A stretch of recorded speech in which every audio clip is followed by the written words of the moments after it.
പരിഗണന അതൊരു വലിയ സംഭവമാണ്. അർഹമായ പരിഗണന ലഭിക്കാത്തിടത്ത് സമയം ചിലവഴിക്കരുത്. ഒരു മനുഷ്യനോട് നമുക്ക് ചെയ്യാൻ കഴിയുന്ന പരിഗണന എന്തെന്നാൽ അയാൾ പറയുന്നത് ശ്രദ്ധാപൂർവം താല്പര്യത്തോടെ കേട്ടിരിക്കുക എന്നതാണ്. ഒരു നല്ല സുഹൃത്ത് ഒരു നല്ല ശ്രോതാവ് കൂടിയായിരിക്കണം. ഏതൊരു ബന്ധത്തിൻ്റെയും അടിത്തറ നമ്മൾ അവർക്ക് നൽകുന്ന പരിഗണനയാണ്. നമ്മെ അവഗണിക്കുന്നവരെ എത്രയും വേഗം ഒഴിവാക്കണം. അല്ലെങ്കിൽ അവർക്ക് വേണ്ടി നമ്മൾ ചിലവഴിച്ച സമയത്തെ ഓർത്ത് ഭാവിയിൽ ദുഃഖിക്കേണ്ടി വരും. എല്ലാവരും കിട്ടാൻ ആഗ്രഹിക്കുന്നതും കിട്ടില്ല എന്ന് പരാതി പറയുന്നതും കിട്ടാത്തതിന് വിഷമിക്കുന്നതും കിട്ടിയാൽ മനസ്സന്തോഷം ലഭിക്കുന്നതുമായ ഒരു കാര്യമാണ് പരിഗണന. നമ്മെ അവഗണിച്ച് കടന്നു പോകുന്നവരുടെ പരിഗണനയ്ക്കായി നാം കാത്തു നിൽക്കും. എന്നാൽ നമ്മളെ മാത്രം അംഗീകരിച്ചുകൊണ്ട് നമ്മുടെ പരിഗണനയ്ക്കായി കാത്തു നിൽക്കുന്നവരെ പലപ്പോഴും നാം അവഗണിക്കുകയും ചെയ്യും.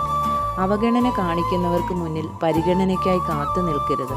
നമ്മൾ അവർക്ക് മുന്നിൽ ഒരു പരിഹാസ കഥാപാത്രമായി മാറും.